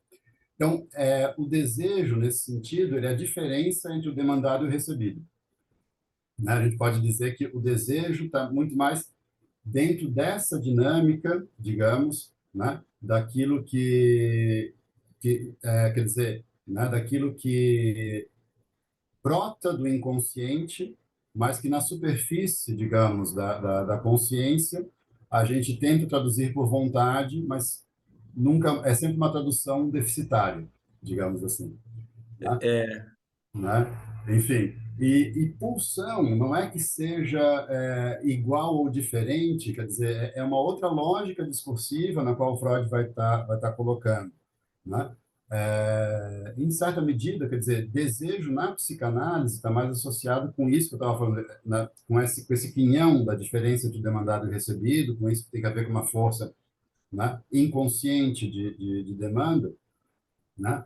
Mas a pulsão ela já está mais dentro dessa outra lógica de trama de articulação, né? Onde certamente que conversa com essa dinâmica do desejo, né? Mas está falando muito mais dessa força impelente, oriunda do isso, que é transformada pela via da representação, né? Eu iria por aí, Marcos. cara, não, a gente vai. O pessoal perguntou aqui também para falar sobre os caminhos, né, os destinos da pulsão. A gente vai fazer mais um encontro, talvez dois até, para fazer. Aí sim, eu vou ler e comentar, que nem eu fiz nos outros encontros, né? Eu sempre que eu falo dessa questão do desejo, cara, eu costumo dar o exemplo do sorvete de uva que a sorveteria do meu avô vendia Hum, lá em Barra Velha, né, em Santa Catarina, quando eu era criança. E às vezes tinha aquele sorvete de uva e às vezes não tinha. hum, A marca do não ter também é muito importante. É, o que é mais interessante é que eu acho que boa parte da minha vida procurando tomar esse sorvete de novo. Ou alguma coisa que me fizesse, nossa, sorvete do meu avô. E aí, em determinado momento da análise, eu me dei conta de que nem que eu tomasse o mesmo sorvete, eu não saberia dizer que é. hum,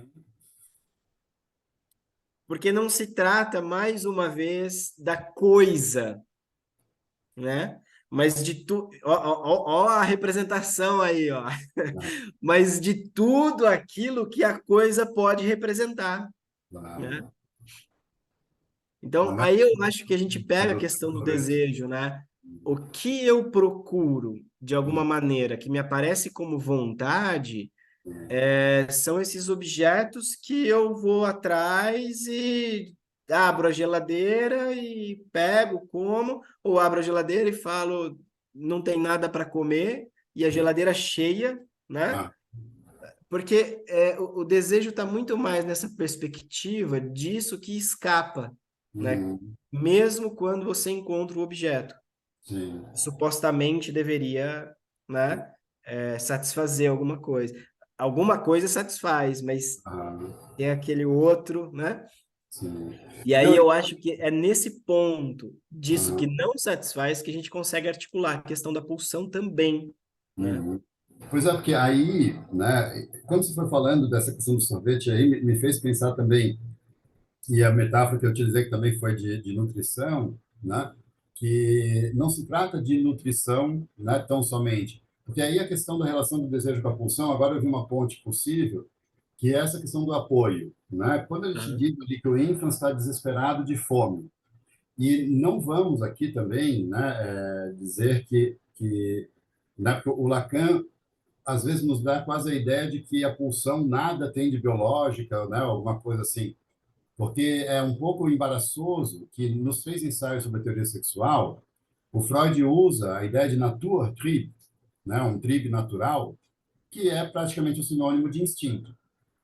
Né? Então, ele fala um Naturtrieb, que é a questão da motivação da fome. Então, o infans, ele tem um afeto, né, que está sendo despertado nele, que a gente pode nomear como fome. Né? Então, se ele não se alimenta, ele vai chorar. Ele vai chorar, ele vai se exasperar, vai, né? Isso vai ser aplacado com o leite. Né? A questão é que esse leite ele pode vir numa garrafinha, né? Numa mamadeira, né? Ou ele pode vir no seio materno. E a questão é que quando ele tem esse choro e essa demanda por leite, e vem junto, né? Toda uma mãe, né? Quer dizer, tem ali o seio, tem o calor do corpo da mãe, tem a troca de olhares, tem de repente uma cantiga que a mãe vai estar entoando, né? Tudo isso, de alguma maneira, funda o desejo, né? Funda a ideia de que você, no próximo choro, não basta o leite, né? Quer dizer, esse primeiro choro podia ter a ver, né? Esse primeiro choro mítico, vamos dizer assim, né? Esse primeiro choro mítico poderia ter a ver com instinto, com necessidade. No momento em que ele é aplacado, né, com a presença de um outro corpo que vai se inscrevendo gradativamente, lentamente como o outro, porque até então não tem nada que a gente possa dizer que esse ínfans pode diferenciar o que é o próprio corpo e o corpo do outro, né? Existe simplesmente o desamparo da ausência de uma parte de si, né? Que às vezes tem, às vezes não tem, né, Marco? Como o sorvete do teu avô, né? E esse é o problema, é por às vezes não ter, e aí que o Freud fala que o ódio, né, vem antes do amor, né? Por que o ódio vem antes do amor? O ódio vem justamente disso, né? Quer dizer, o sujeito não sabe que é amor até que falte. Quer dizer, quando Pedro, falta, e aí vem o ódio, né? É que a não, gente vai maravilhoso, atacá-lo e aí maravilhoso, virou amor, né? maravilhoso. Na página 23 aqui do texto, né, que é um ponto que a gente até conversou já no Hum, WhatsApp, né? Quando eu estava pensando nas questões a respeito do corpo para Freud aqui nesse texto, lá na página 23 a gente vai explorar um pouquinho disso, né? Olha o que o Freud diz, né? Certamente nada nos impede de supor que as pulsões mesmas sejam, ao menos em parte, precipitados dos efeitos de estímulos externos, que é isso que o Pedro estava falando, né? De que vem a mãe junto com o leite, vem o olhar, vem a voz, né? Efeitos de estímulos externos que, no decurso da filogênese, atuaram de forma transformadora sobre a substância viva. Né? A substância viva, eu acho que é isso que a gente conversou, né, Pedro? O Freud aqui, pelo menos para mim, e no original em alemão tá Lebenssubstanz, uhum, tá diferente de corpo, uhum. né? Então, eu acho que isso é um detalhe que às vezes passa despercebido, mas é muito importante, porque quando o Freud está falando de corpo aqui, ele está falando precisamente, né, na leitura comentada, eu vou avançar isso com vocês mais, mas ele está falando precisamente já desse corpo representado. Uhum. Aqui ele é bem decidido, substância viva. Ah, deixa eu até colocar. Pô, muito legal que você trouxe isso, Marco. E assim, tem uma questão também importante, eu vou colocar aqui também no chat de novo para ficar mais presente isso. né? Assim, só para dizer que é, essa noção de apoio, ela vem muito por aí, né? Vem apoiado nisso que diminui a excitação nessa substância viva, que Aham, modifica, isso. né? Olha, foi muito importante você trazer isso, Marco, porque assim, o alemão, geralmente, isso é uma coisa bem tricky, assim, na tradução do Freud, porque o alemão ele tem as palavras cotidianas, que são de origem germânica, e geralmente, quando alguém quer tratar de uma maneira mais intelectualizada, como a gente faz no português, a gente vai recorrer às línguas clássicas, o latim ou o grego, né? Então, no alemão, existe, para a gente chamar, o que a gente chama de corpo, pode ser designado em alemão como Körper, a gente reconhece muito claramente que isso vem do latim, Körper, né? Ou Leib. Só que aí você falou da substância viva, Lebenssubstanz. A palavra Leib, que é a palavra germânica para designar corpo, ela é, né, quer dizer, de parente etimológico da palavra vida. Então, quer dizer, a substância viva é isso que o Freud está chamando, né? Quer dizer, quando o Freud fala de que o infans teria uma saudade do ventre materno, ele está falando de Mutterleib, do corpo materno, mas que não é esse corpo pulsionalmente montado, desmontado. Não é ainda o Körper que passa por uma apropriação simbólica imaginária da cultura e da linguagem. É, né, esse devir de vida. É ainda esse corpo real, da ordem do real. É o corpo que não foi invadido, né, pela lógica do sentido, digamos assim. Né? Então, acho que bem interessante isso que você traz aí, porque também o Freud vai fazer a diferenciação de pulsão e de estímulo, né? Uhum. Porque o estímulo, né? Vou colocar aqui em alemão Reiz, né? É interessante porque assim, e aí uma outra questão também, quando a gente vê o não isomorfismo entre as línguas, né? Quando a gente fala de estímulo, estímulo é uma boa tradução para Heights, foi a tradução que a gente encontrou. Só que vejam que a rede semântica de estímulo no português está super carregada de elementos positivos, good vibes, né? Quer dizer, é tão estimulante, né? Nossa, que conversa estimulante, que, né? A ideia do estímulo sempre traz a ideia do revigorante, daquilo que...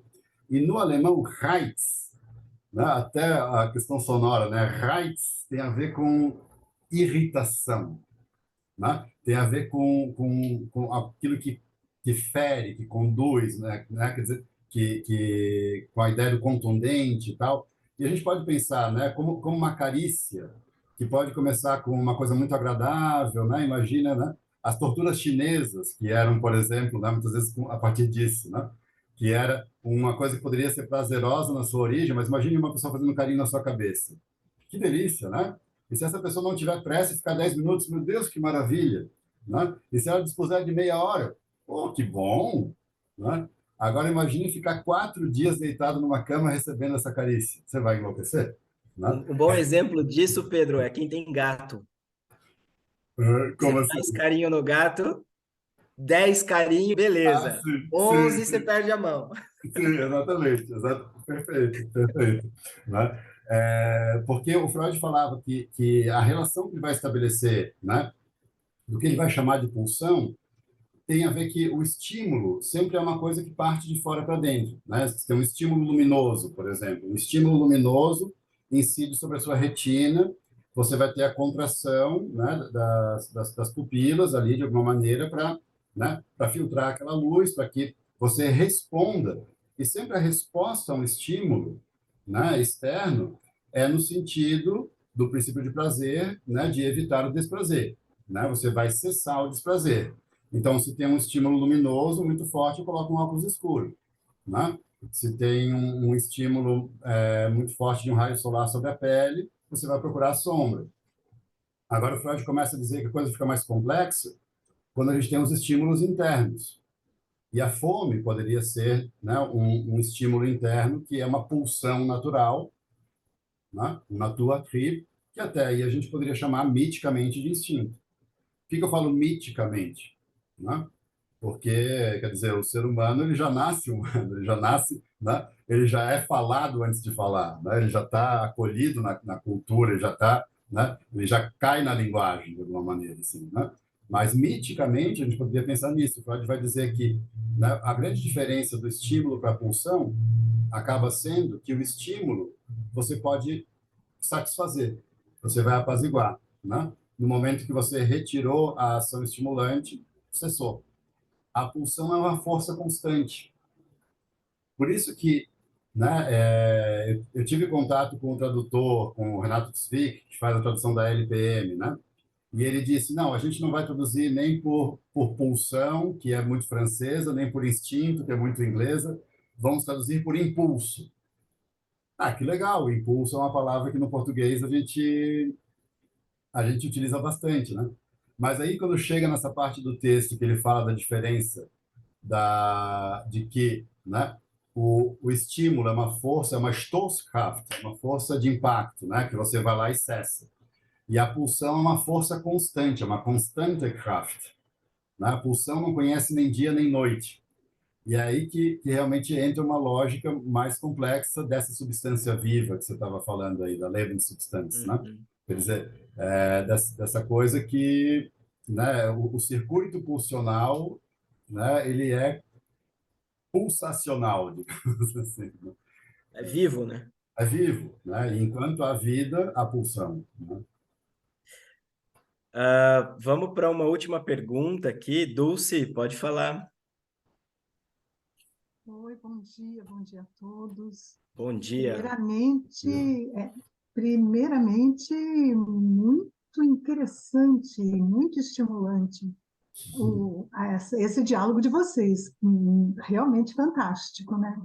Eu estou querendo saber porque vocês estão também tomando ali na primeira experiência de satisfação, como pano de fundo, acho que dá para a gente trazer o projeto, né? Uhum. E o Freud acaba colocando ali todo um direcionamento do aparelho psíquico em reencontrar a percepção do objeto primeiro, fazer uma identidade de percepção. E a saída que ele dá quando isso não funciona, porque não funciona, Uhum. é fazer incluir ali as tais catexias sinestésicas, para migrar de uma representação vista no instante e da representação mnemônica, as catexias sinestésicas são mnemônicas. A gente pode articular o conceito de pulsão com as catexias sinestésicas de algum modo? Olha, eu vejo justamente como sendo esse o caminho que está sendo colocado ali, né? Sobretudo quando a gente pensa o ponto de partida da psicanálise, a observação do mecanismo da conversão histérica, né?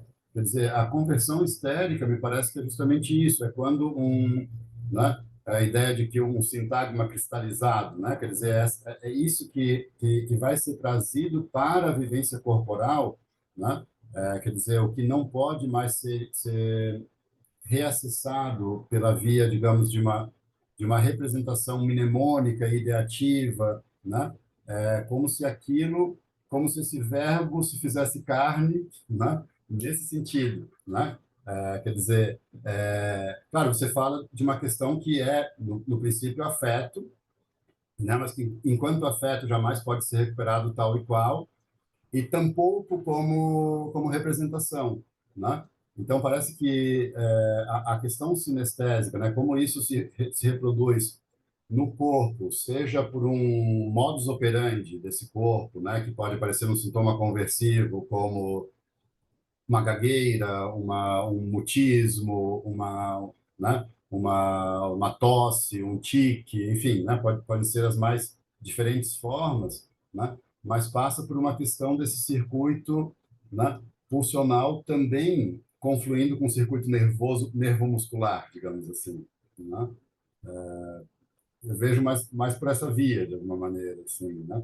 O Freud fala muito desse neuromuscular, né, como também o caminho do pulsional, de alguma maneira, né?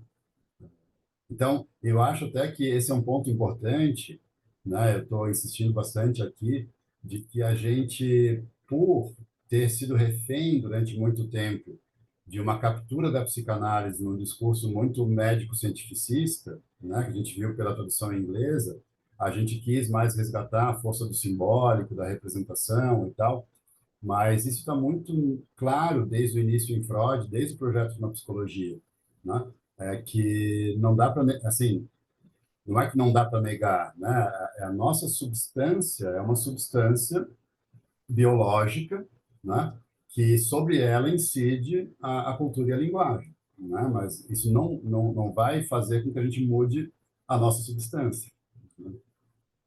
O sub, Cara, né?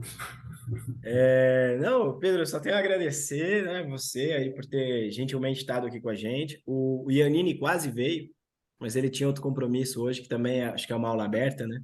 Aham. E fica o convite para as próximas. Tu quer falar mais alguma coisa? Tem alguma coisa que você...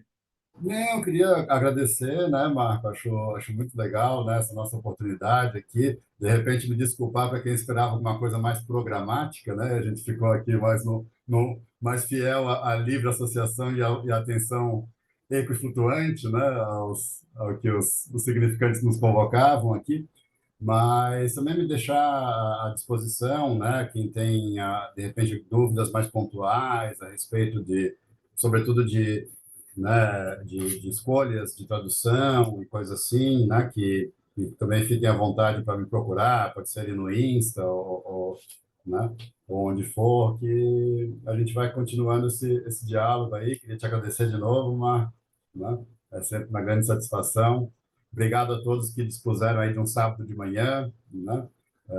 Colocar aqui sempre exige um certo esforço e um princípio de realidade, né? Para além de um princípio de prazer, para a gente, né? Enfim, né? E avançando aí no debate sobre a psicanálise. Obrigado mesmo a todos.